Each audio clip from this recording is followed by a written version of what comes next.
How do you feel when you watch that, Rand?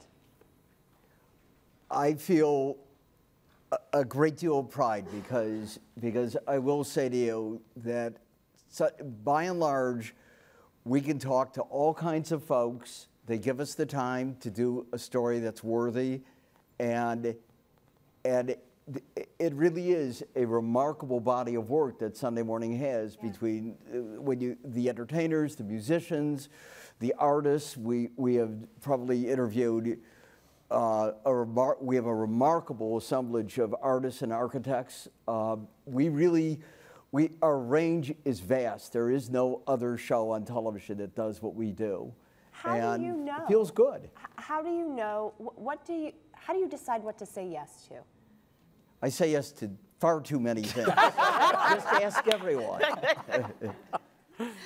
Or rather, what would you say no to? Something gets pitched to you. How do you decide? You have to get a wow from him. Like you have like 18 seconds in the hallway, sometimes 8 seconds, and you have to think, oh, this is the moment.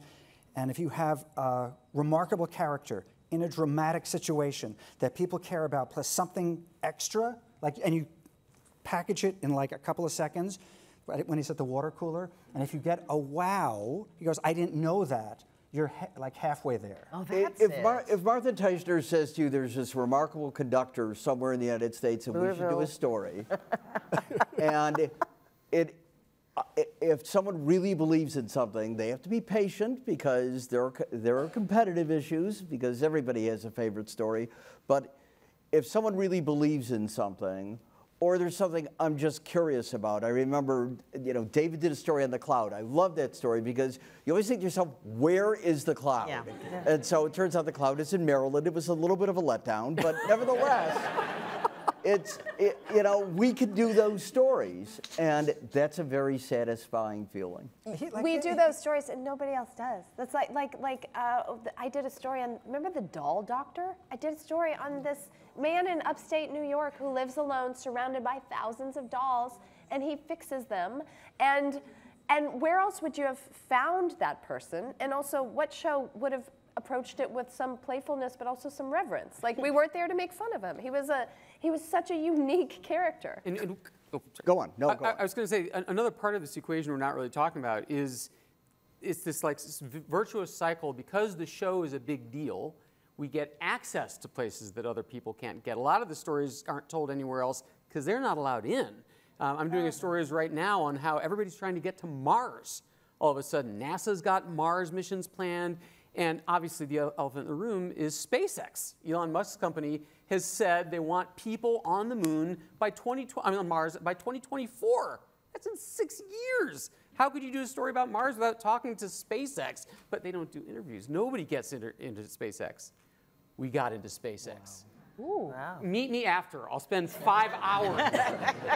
The interview was in their factory, which was, it's about half the size of Manhattan. It goes on forever. And you're walking down the aisle. It's designed kind of like an Apple store. It's all white and perfect and plexiglass. No one over 30 is allowed to work there. They're literally building pieces of rockets. I mean, there are sections of their Mars craft easily, big cylinders on their side as tall as this room. And I interviewed Gwynne Shotwell, who runs the place, the president, and she was like, "Oh yeah, that's the capsule we're going to be sending space shuttle astronauts up in next year." And I'm like, "That piece of metal that I could touch right now?" She goes, "That's the craft." And anyway, so that never would have happened if we weren't frickin' Sunday Morning. Could I make a comment about picking up on what you're saying?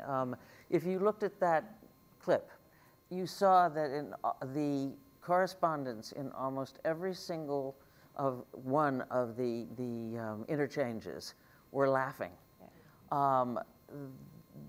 In addition to the fact that we are a big deal show, there's another factor, and that is that we don't tend to be so adversarial as some other shows, and we can laugh with the people that we talk to. We can, we are the stand-ins for you, and when we laugh, you can laugh because it's real. And Sunday Morning is the kind of show that occasionally, not very often, but occasionally, we can even make friends with the people we do stories on. And that is unique in news, I think. And it speaks to the nature of the show. And it is singular that in every one of those reactions, you saw people laughing genuinely. I would say the trick isn't necessarily, when people talk strategy at Sunday Morning, it's not how to get Rand to say yes. And that's not because he's an easy yes, but it's, you know, like I know if a story's, hopefully I know if it's going to be good enough. I have no interest in pitching a story that's not going to be good, so that's a self-selecting thing. It's how do you get your piece on the air? Because there's so many good stories. When correspondents gossip, it's not, oh, do you think Rand will say yes to this? You know, it's either good or bad. It's how do you get it to air it next Sunday? Do you have an answer to that, Rand? Yeah, please, because that, We all that is find much more. Let's have a small discussion group after the event. I feel like another thing we're always begging you for, Rand, is not a green light, not getting it on the air, but like, can I have 30 seconds more? Can I have 1 minute more? So when I hear Martha Teichner say that there were 17-minute Sunday morning stories, but I have to tell you, I was doing a story for the food show a few years ago in Copenhagen. There's a restaurant there called Noma, which has won many, many awards. And right outside the kitchen, leaning against the wall, where I don't think anyone would probably notice it, was a little sign that said, "Creativity is subtraction."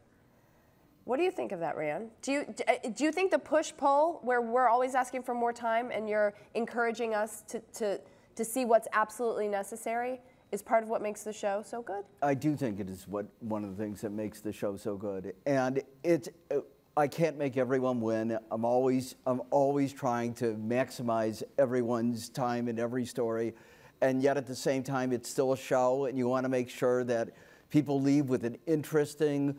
You want them to feel full. The meal should be satisfying. So it's not just a profile, and it's not just an art story.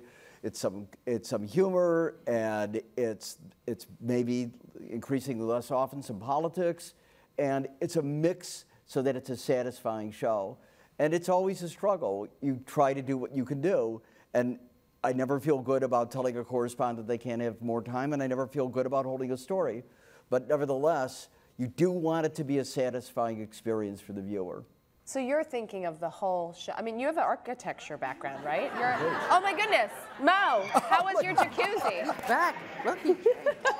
Oh, it was terrific. Can you all hear me? Yes. You look dashing.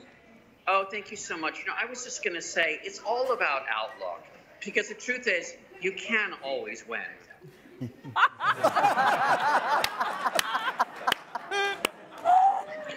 We leave you now with a vodka martini, very slightly dirty, with 3 olives. So you ran across the street from the Holiday Inn then? You got out of the bathrobe? I did. You know, listen, because my work is never done. But it's been a terrific discussion. I just wanted to say cheers and enjoy the rest of the evening. Oh, thanks. Are you leaving us? Yes, I really have to go. I'm on a side.